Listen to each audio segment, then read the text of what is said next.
let's talk about all the books that I'm hoping to read during the fall. I have a mix of a few things, mostly cozy fantasy. I'm really in the mood for just fantasy in general. I have a few mystery thriller, but I think I'm feeling horror a lot for the fall.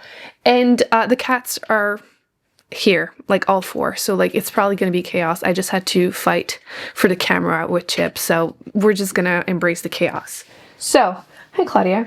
The first book that I'm definitely reading for the fall has to be Catabasis by R.F. Kuang. I have read all of her other books, I've enjoyed all of her other books, and I feel like it's going to be the same.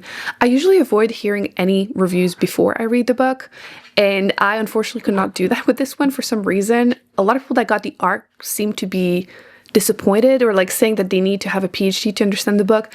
I don't know, I'm skeptical, I'm gonna be honest. It's gonna be my first reading vlog, so we'll figure out together what happens with that. I don't think it's the case. It's dark academia, like of course, because there's gonna be some academia. So the main character obviously goes to hell to save her advisor, and she goes there with her rival. That's all I know so far. At least I didn't get any spoilers for the plot, so I'm excited for this one. For sure, the first one, like I said, that I will be finishing. I do have a few cozy fantasy witchy ones, which I mentioned, really what I'm craving at the moment. So we're going to be reading at least a couple, probably like 2 vlogs dedicated to that this month, guaranteed. So the first one is this one. This is A Witch's Guide to Magical Innkeeping. I have read the other book by her, The Very Secret Society of Irregular Witches, and I had enjoyed it. Cozy fantasy, found family vibes. And there was a little bit of romance. I think this one is going to be a little similar. The main character is young. She just suddenly lost her aunt, and she's going to bring her back to life. Probably not going to go well. She does have a fox for companion, which...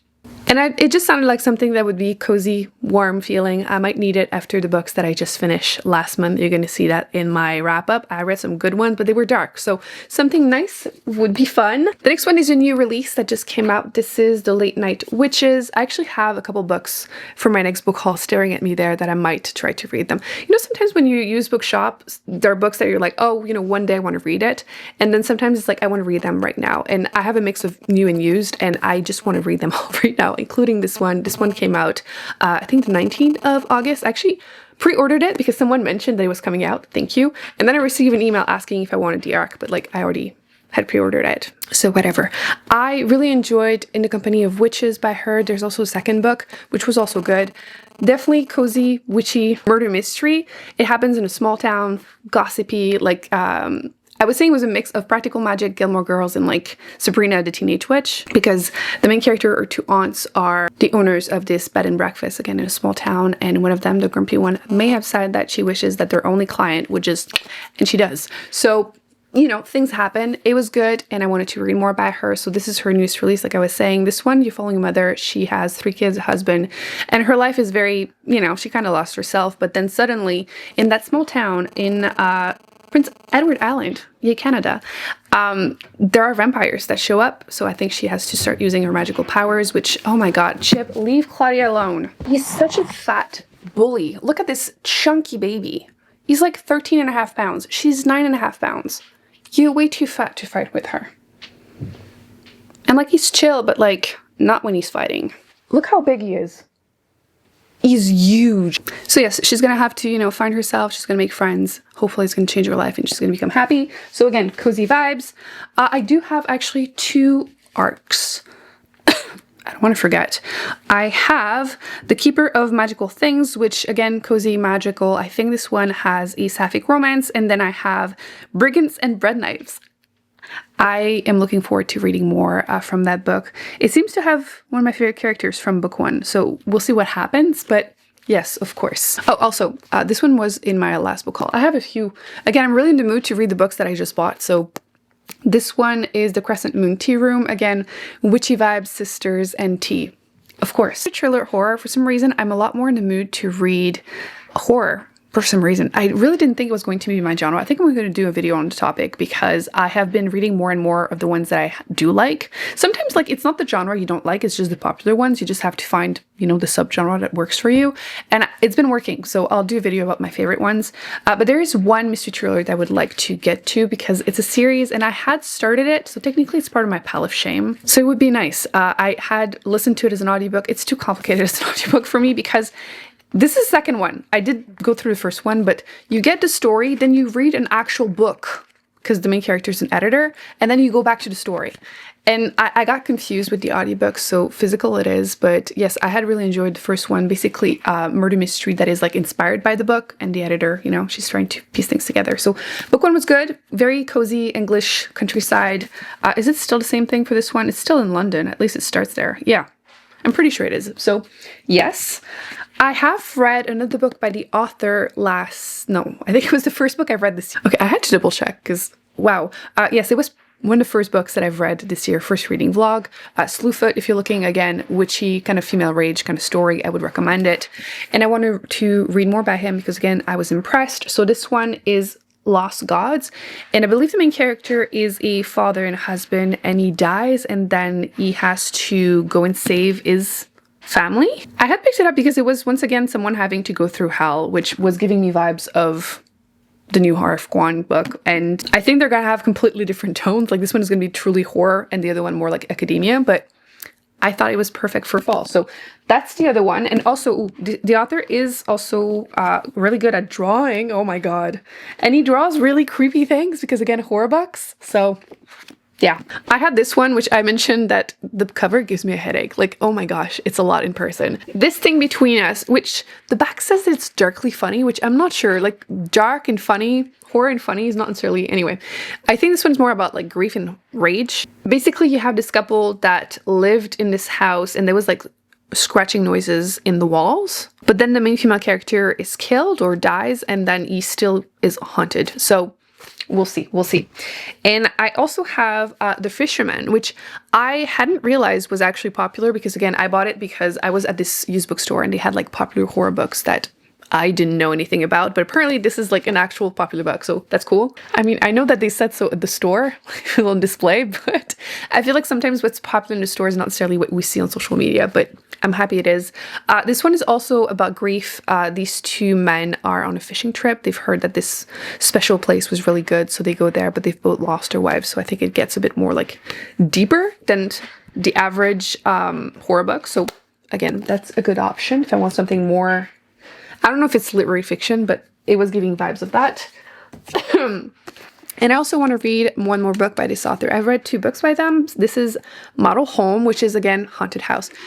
Listen, I love a good haunted house. They're not always the best, but like I will get sucked in every time. And I have enjoyed, like I said, 2 of the books by them. So in this case, you have 3 siblings. Their parents died in their family home, and they had left as soon as they could because they never felt really comfortable because they were the only Black kids in the white neighborhood. And they have to go back, but like suspicious that things are weird. The author has made like social commentary through her other books that I enjoyed, so I'm curious to read more. Again, it's not super long, and I've heard so far good things, and it's fairly new. I think last year? Oh shit. Is my copy signed? What? 2024. I didn't notice. Okay, cool. I do have some that are not fantasy or horror, so let's talk about them. First, let's talk about The Bastard of Istanbul by Elif Shafak. The best book I have read for the first half of the year, because I just read some really good books, like really, really good books. But first half of the year, There Are Rivers in the Sky was easily the best book I have read. So good. And I just want to continue reading more books by her. This is going to be my 4th, so yeah, I don't care what the book is about at this point. She writes literary fiction, a hint of magical realism, which usually doesn't really work for me, but she's changing my mind about it. So looking forward to it.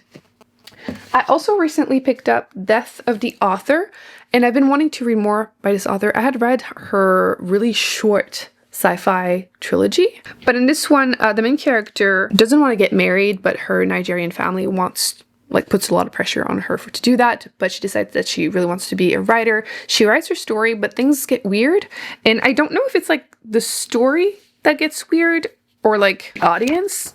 Either way, the book, this is her book. I've heard good things, and like I said, I wanted to try more books by her.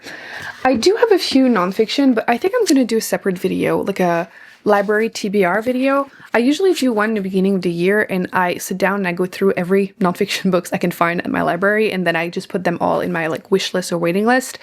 And I kind of did that early this year, but I didn't find that many new ones, and I did recently. I have such a long list, so I'm going to do that separately, but physically I do have 3 that I wanted to give a quick shout out to. I have been really good at reading them. Actually, I'm currently reading this one, which is Medical Bondage, which is about like the beginning of gynecology and basically how Dr. Sims, who is known as the father of gynecology, found that information through abusing Black enslaved women and Irish immigrants. And the author talks about it, but she really wants to humanize these women and like show that they're more complex human beings, not just, you know, they've not just been used, and they're more like mothers of gynecology if Dr. Sim's going to be the father.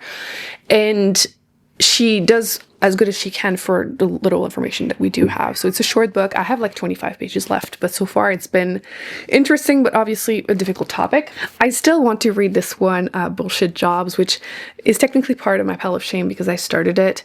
Last month I did do my pile of shame reading vlog. Things did not go as well as planned. Health issues. I can talk about it more in my next reading vlog, but I do have the footage, but I just never edited it. I don't know if I should, if I will, I don't know, you can tell me. But because I was doing that reading vlog, I kind of saw all the books that I started but never finished, hence the pile of shame.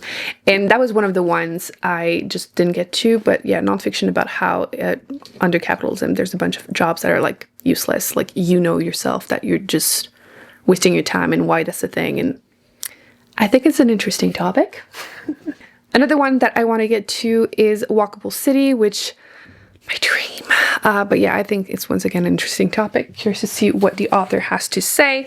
And then I have One Day Everyone Will Have Always Been Against This, which very actual topic, so looking forward to reading that too.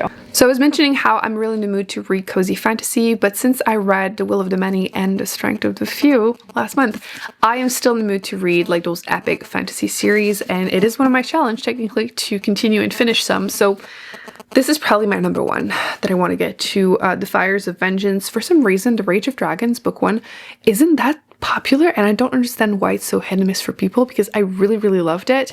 And book 2 finally came out. Book 3 is supposed to come out soon, so I feel better about continuing.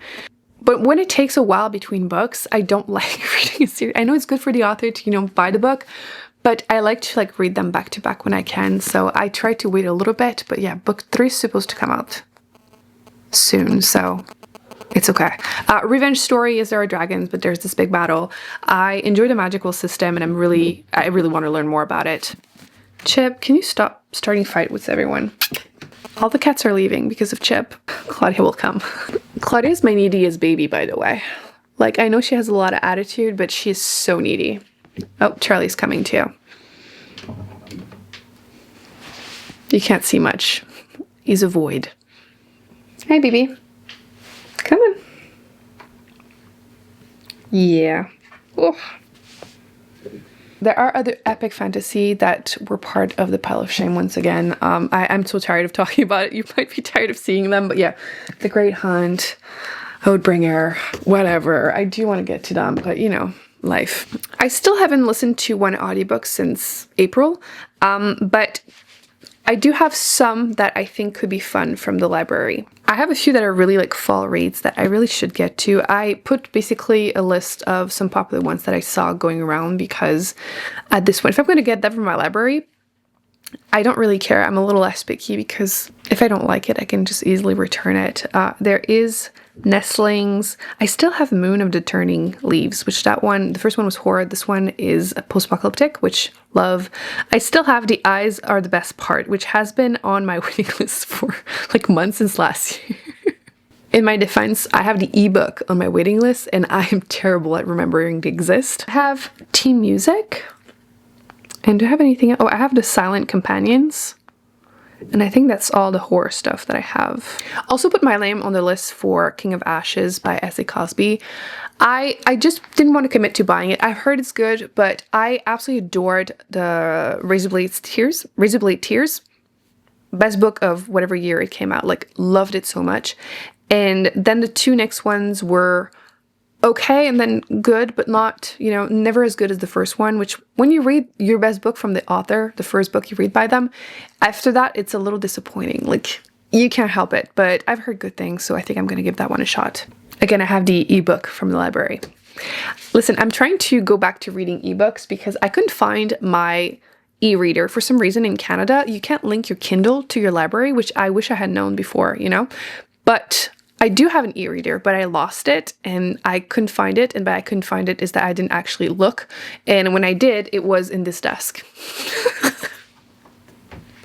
This is terrible. Like, I'm the type of person, I will lose my glasses when I'm wearing them. Like, why is this a thing? You need to see something. I call him my little seal because look at this. You are fat. When you look at him from the top, he has the hinging towards the hip that they're supposed to have. So I don't know what it is. He's just, you know, he's just a big dude. That's mostly it. Like I said, for my next book haul, you'll see I have a few more like kind of magical school or cozy fantasy, cozy murder mystery. That's definitely the mood that I am in. Again, I'm a little traumatized by what I just read, so I'm really in the mood for like cute vibes, which that would be nice. Is that Chunk? No, it's Charlie. Charlie, baby. For once, I'm not torturing you wearing little clothes. He needs to be in all my videos now for fall because he looks exactly like a witch cat. That's it for my TBR. I'll put more videos on the screen that I recommend you check out. A lot of fun videos coming up. Like I said, my wrap up for all the good books that I just finished, my 5-star books, and a book haul that's coming. The video about horror books too. So I will see you then. Bye.